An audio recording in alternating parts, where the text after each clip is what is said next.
Biden swung the state back to blue with a wider margin. But currently, the state has become symbolic of countrywide anger against President Biden due to his support for Israel in its war against Gaza.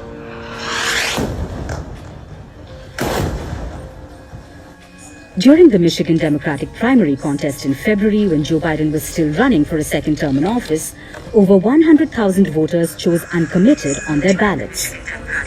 Kamala Harris has taken a slightly tougher stance on Israel, but whether it will be enough to change the voters' minds, well, we'll find out in November. Next is Nevada. The Silver State has been a more traditional example of a swing state. In the last 4 elections, the state voted blue. But Nevada voted Republican from the 1960s through the early 2000s. The only exception was Bill Clinton, who won the state in 1992 and again in 96. Experts say there are signs of a possible return to its Republican roots. Both Kamala Harris and Donald Trump are hoping to win the state's sizable Latino population.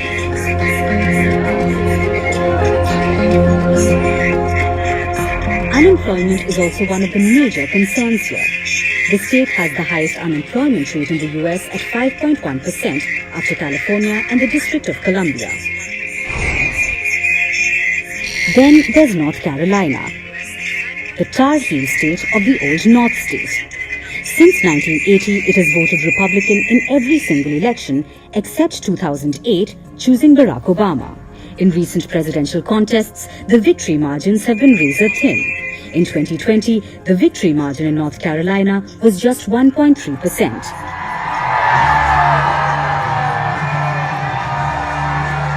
Poll pundits say it will be a toss-up in November, since the race is extremely tight with no clear winner. The sixth on the list of swing states is Pennsylvania. With 19 electoral votes, it's the most important swing state this November. The Keystone State clinched the presidency for Joe Biden in 2020. The big question is, can Kamala Harris keep it blue? Both sides have campaigned hard in the state. Donald Trump even survived an assassination attempt here after a bullet dodged past him and hurt his ear.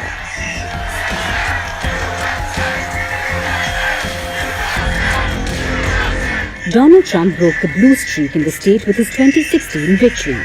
But 4 years later, in 2020, Biden secured a blue wall that also included Michigan and Wisconsin. Now Trump is hoping to lure Pennsylvania voters back. The seventh and final one is Wisconsin, the Badger State. It also picked the winning candidate in both the 2016 and 2020 elections, but only by a margin of around 20,000 votes each time. Since 1988, Wisconsin had been a reliably blue Rust Belt state. Trump broke that streak in 2016 and turned it red. Analysts say it's states like Wisconsin where an impact could be made by third-party candidates. Among them is Green Party's Jill Stein. The Democrats have been fighting to remove her from the ballot in Wisconsin, saying that the Green Party did not comply with the state election laws. Republican candidate Donald Trump has described the state as really important. He said, and I quote, "If we win Wisconsin, we win the whole thing." The Republican National Convention was held in Milwaukee. Kamala Harris was also rallying in the same city when the Democratic Convention nominated her as their presidential candidate. In the United States, when a sitting president is up for a re-election, fewer states tend to change parties. In the past 8 US presidential elections, the 1992 election had the highest number of states that switched sides. 22 states flipped. It's often called the year of political realignment, when Democrat Bill Clinton defeated incumbent President George H. Bush. In 1992, states including Colorado, Maryland, and even California, which had voted Republican for years, chose to go blue, and then reliably stayed that way for the next decade. Can 2024 be another year of political realignment in US history? Well, we'll find out on the 5th of November.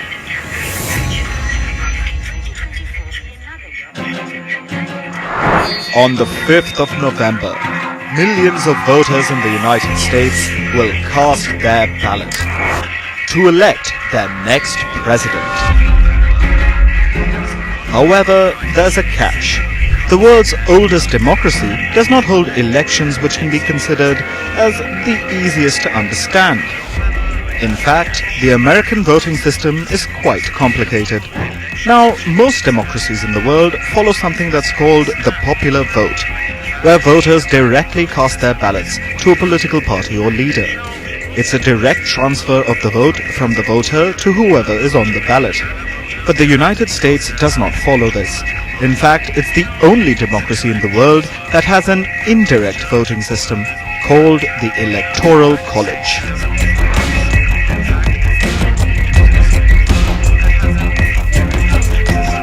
Simply put, the Electoral College is a process of voting. It's not really a college. It was established in 1787 AD and was included in the US Constitution by the Founding Fathers. The Electoral College is basically the selection of electors who are called delegates. On the 5th of November, when Americans will queue up to vote, they won't actually be voting for their next president. Instead, they'll actually be voting for delegates who represent their respective states, and these delegates will then vote for the president. So, how does the Electoral College work?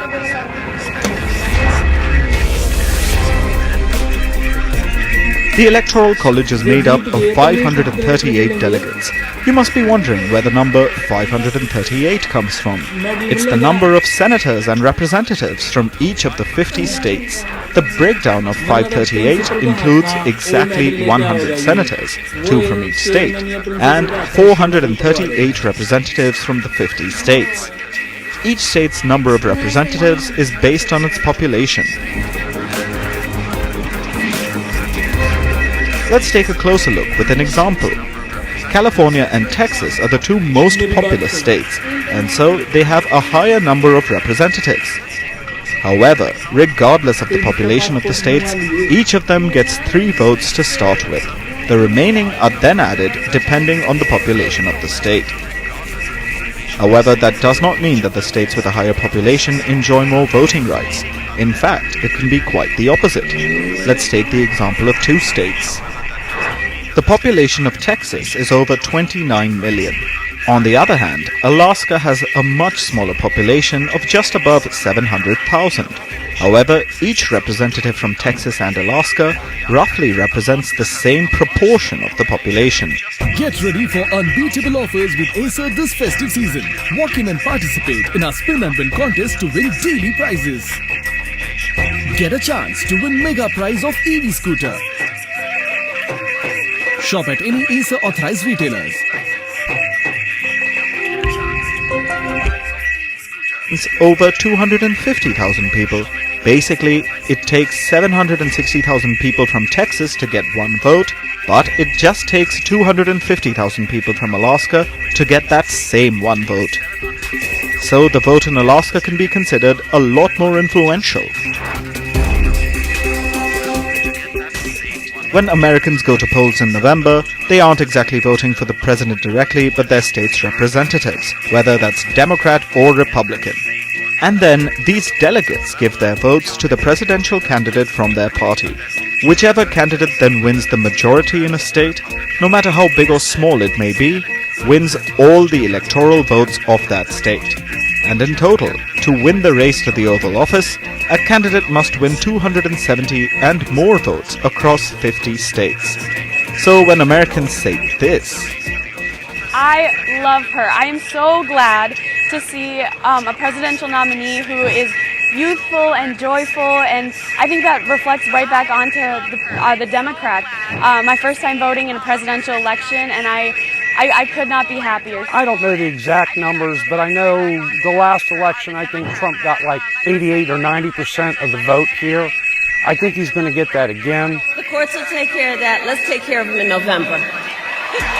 what they really mean is that they will vote for the delegates who represent their political party. And then, those delegates will vote for the presidential candidate from their respective parties. Kamala, you are fired. You're fired. Get out. Get out. It's time to turn the page. However, the delegates don't have to necessarily vote for the candidate that the population wants to give its vote to. In fact, electors are free to vote against the wishes of the people, and this is despite having been elected as a delegate by the voters. So, with how complex the electoral system is, should the US continue with it, or adapt the much simpler popular voting system?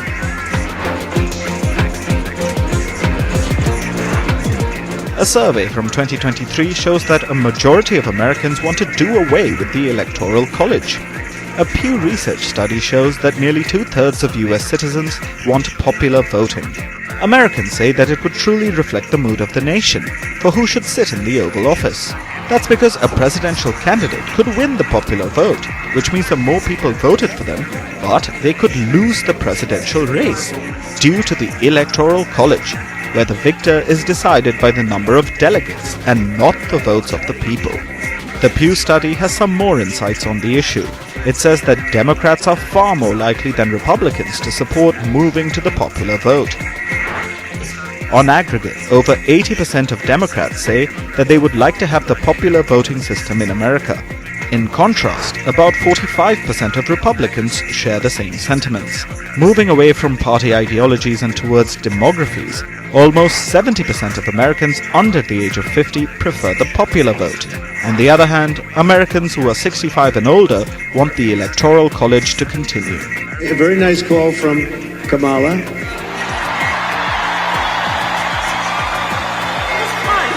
The current system allows a candidate to lose the popular vote but still win the Electoral College. This occurred both in the 2000 and the 2016 elections, which were won by George W. Bush and Donald Trump respectively. However, the only way to change the Electoral College would be through a constitutional amendment. But amending the Constitution is a Herculean task. The last time it was done was in the year 1992, and it was about raising salaries for congressional lawmakers. So, for now, it looks like Americans will have to keep voting using the Electoral College to elect their president.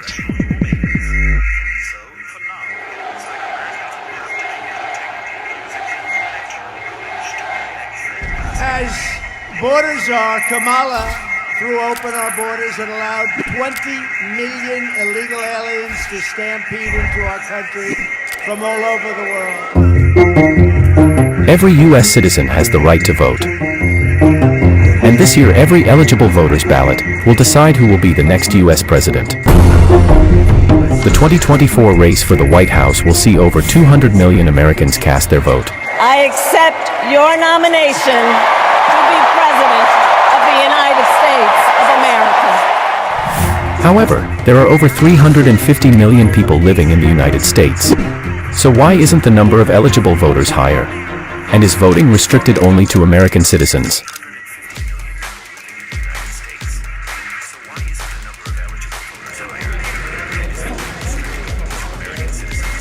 Voting is a fundamental and guaranteed right to citizens of the United States. Only they are allowed to cast their ballot to be eligible. Here's what the requirements are. A person has to be a U.S. citizen. This could be through birth in the U.S., through birth overseas to parents who are U.S. citizens. Then there is the process of naturalization. It is the process of voluntarily becoming a U.S. citizen, and then you also have to be 18 years and older on voting day. If you meet these requirements, then you may register to become a voter and cast your ballot in the U.S. elections.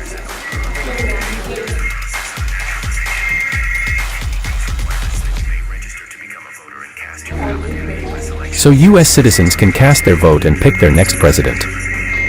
They can also pick their governors and mayors by voting in the state and local elections. But what about those who are not U.S. citizens but are living in the country?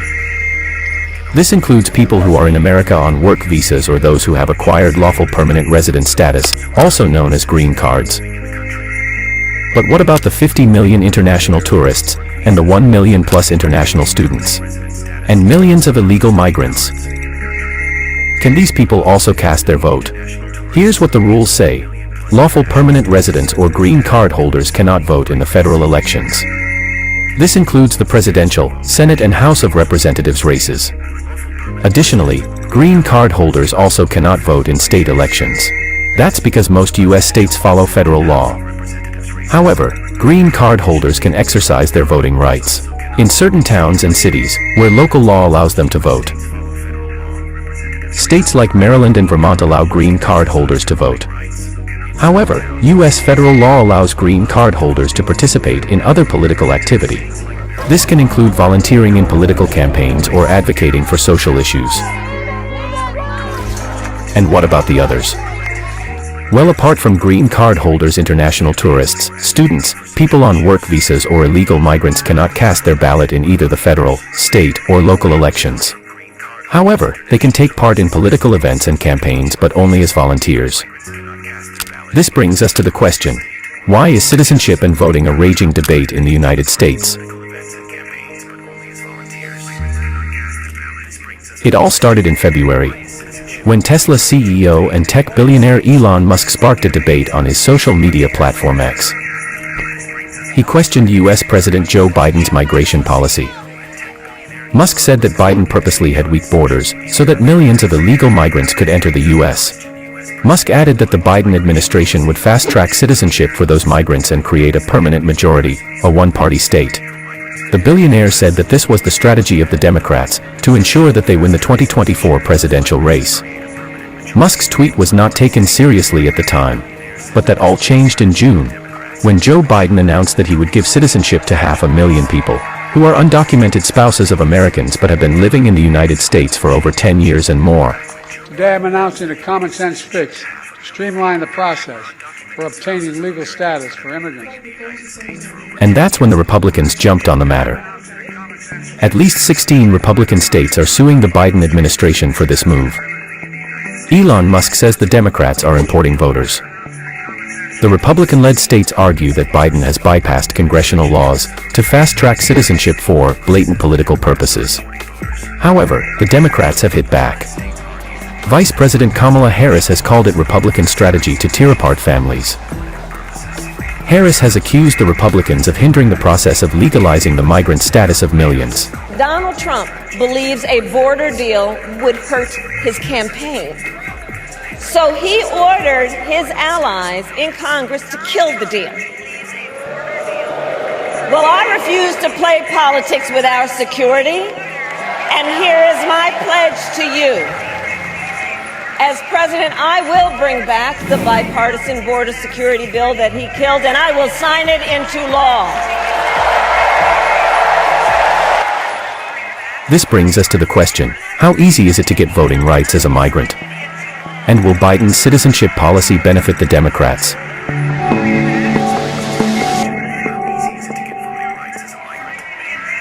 Joe Biden's citizenship eligibility program for spouses has crucial details about becoming a citizen. The program allows undocumented spouses of Americans who have lived in the U.S. for at least 10 years or more as of June 17, 2024. To apply for citizenship, they should have no criminal history and will have to provide extensive documentation of taxes and their marital status.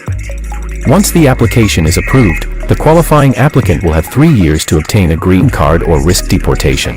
And after getting a green card, they can apply for naturalization or full U.S. citizenship. This means that the almost 500,000 spouses of Americans will not be eligible to vote in this year's election. However, the Democrats are being criticized for pulling this move in an election. After getting a green card, they can apply for naturalization or full U.S. citizenship. This means that the almost 500,000 spouses of Americans will not be eligible to vote in this year's election.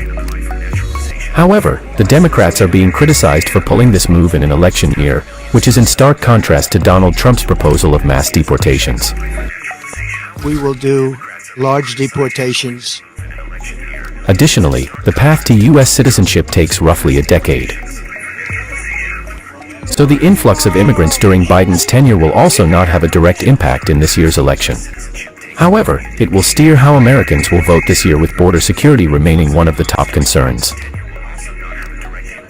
Meanwhile, both Elon Musk and Donald Trump continue to claim that the Democrats are signing up illegal migrants onto voter lists. even though they have not come forward with any evidence for their claims. Additionally, there is not enough research on whether migrants who get U.S. citizenship prefer to vote for Democrats or Republicans.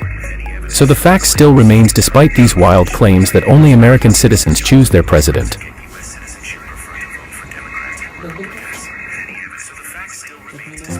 On the 5th of November 2024, millions across all 50 states in the United States will vote to pick their next president. In the U.S., the winner is not the candidate who gets the most votes across the country, which is the popular vote. Instead, both candidates compete to win contests across the 50 states. But over years, electorates in some of these states have been good reflectors of the voting behavior of the entire country. These states are called the bellwether states. They tend to reliably match the countrywide outcome of the presidential election. So, candidates favored in the bellwether states mostly end up winning the election. We want Kamala, yes we do! These states are Ohio, Nevada, New Mexico, Florida, Colorado, New Hampshire, and Pennsylvania. Let's begin with Ohio, the Buckeye State. It has historically been a bellwether state and continues to hold on to that status. The candidate who wins Ohio usually has a very good chance of spending the next 4 years in the Oval Office. The state holds the highest bellwether percentage at 90.9%. It has held that status for 14 presidential election cycles, across 60 years, from Lyndon Johnson's landslide win in 1964 to Donald Trump's victory in 2016. Ohio's choice won the Electoral College in every election. It held the longest streak of a bellwether state, until 2020, when the Buckeye State recorded its first miss. It gave a majority of its vote to then-incumbent President Donald Trump. The former president had an 8-point margin of victory in the state, but Trump still lost to Joe Biden in the National Vote and Electoral College. Next is Nevada, the Silver State, and the only other state of all the bellwether states to compete with Ohio's record. Nevada shares the bellwether percentage with Ohio at 90.9%. Since 1976, Democratic and Republican candidates have won Nevada 6 times each, and the winner in Nevada has gone to the White House in 10 of the last 12 elections. But just like Ohio, Nevada too has had one miss since 1980. In 2016, Hillary Clinton won the state over Donald Trump, who won the presidential election. Instead of taking charge that night, Hillary Clinton decided to go home and sleep. Incredible. In 2020, the state was back to its winning ways, when Joe Biden carried the state. The state has just 6 electoral votes, but no presidential candidate ever been able to take the Silver State for granted, because it's also a swing state.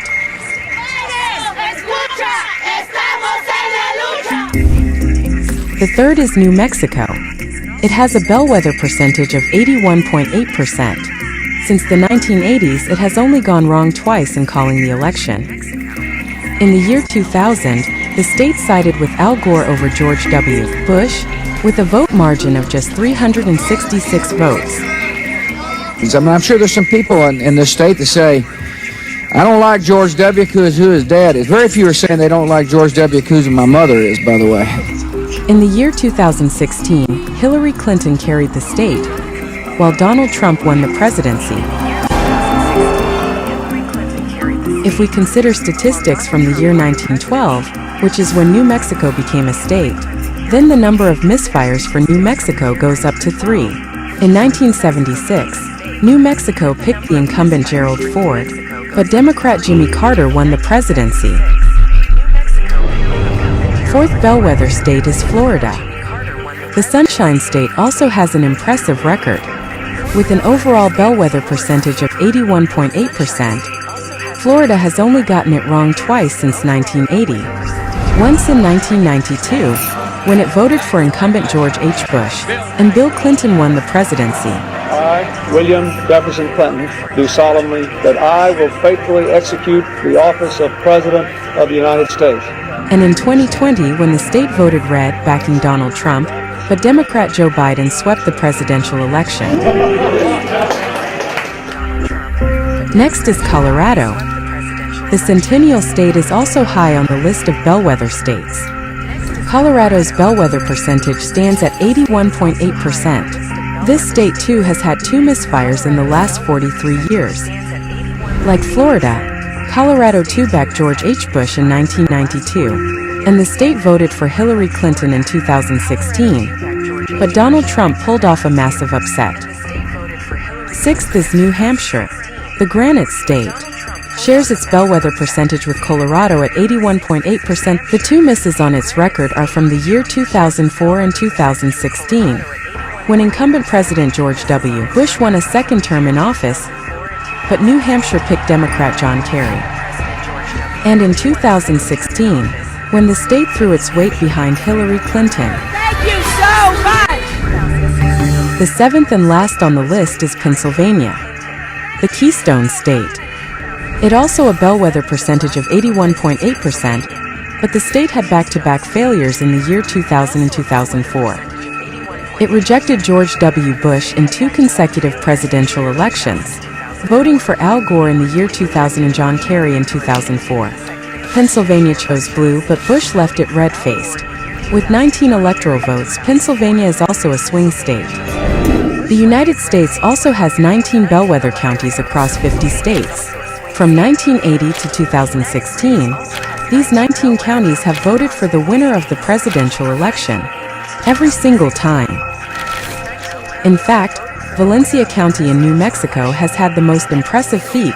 It has been voting for the winner since 1952, but the 2020 presidential election was a blot on their record. 18 out of the 19 bellwether counties got it wrong that year. They voted for former President Donald Trump. They backed him not marginally but in huge numbers. But Joe Biden won the presidency. The only one whose record was intact was Clallam County in Washington, that voted for Biden. So which way will these counties and states go this November? Will they help Donald Trump return to the Oval Office?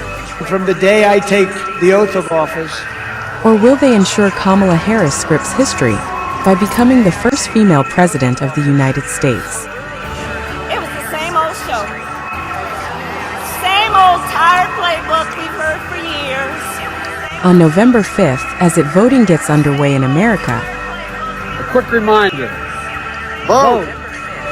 all eyes will be on these 7 bellwether states and the 19 counties to indicate which way the wind is blowing.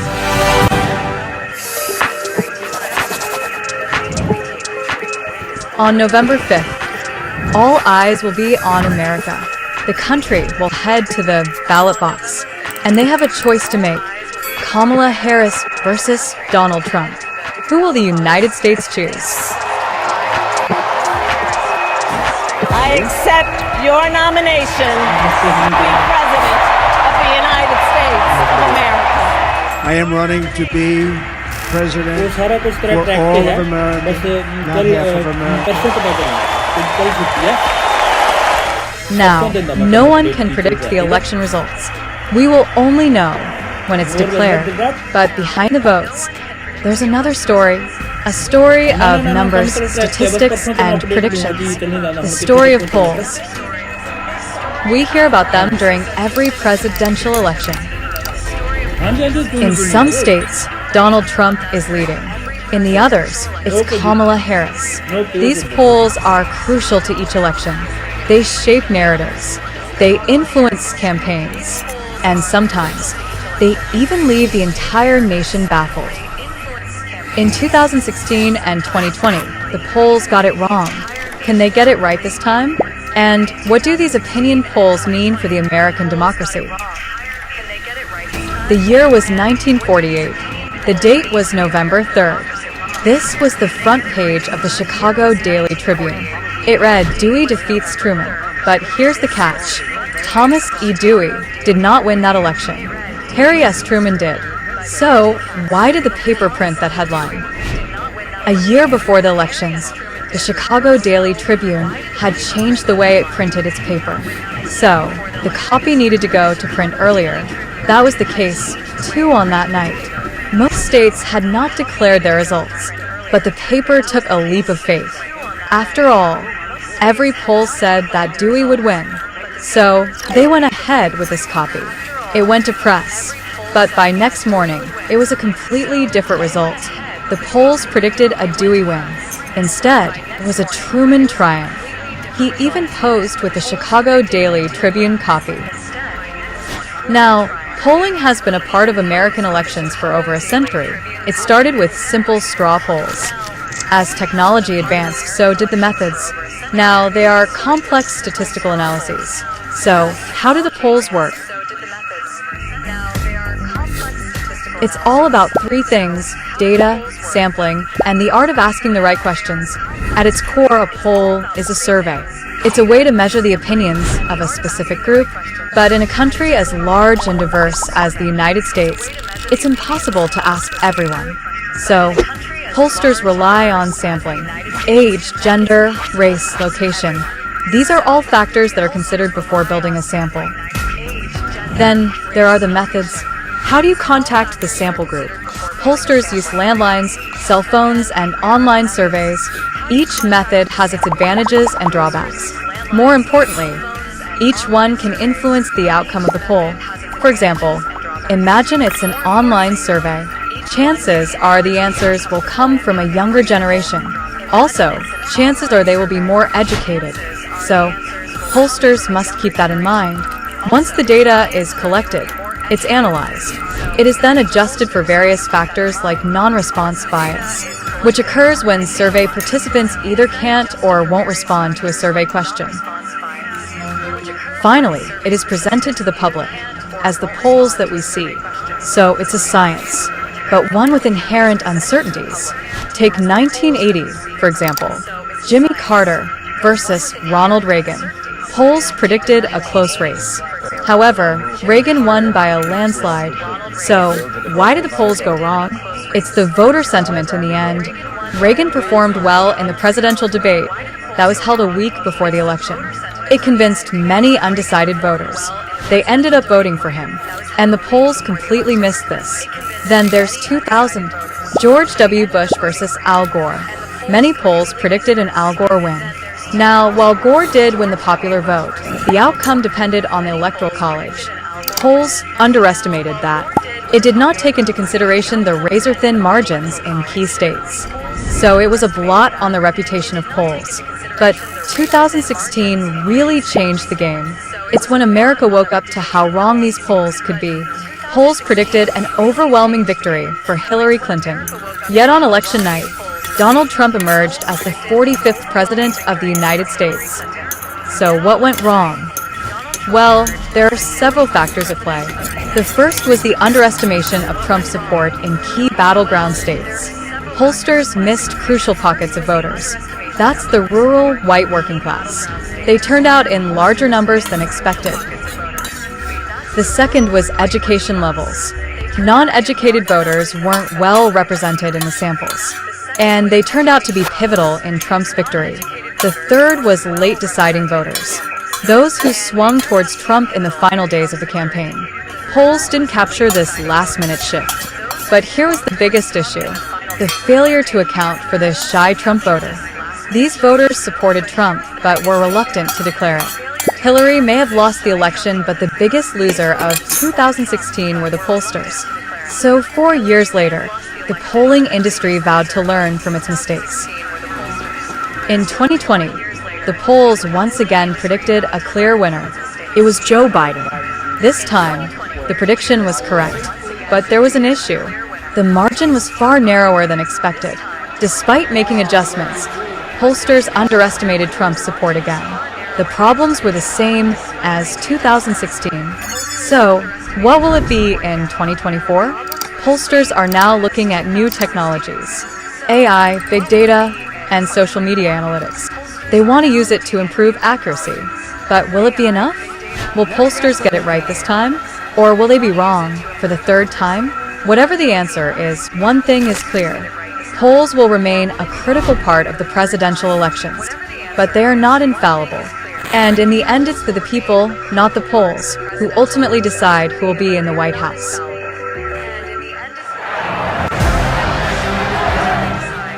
If there's one thing the year 2024 will be remembered for, it'll be elections. From India to Britain, the European Union to South Korea, South Africa, Finland, France, Taiwan, and even Russia. Over 60 nations held elections this year. However, it's not over yet. One last global election remains. And it's just around the corner. The United States, the world's oldest modern democracy, is set to vote this November.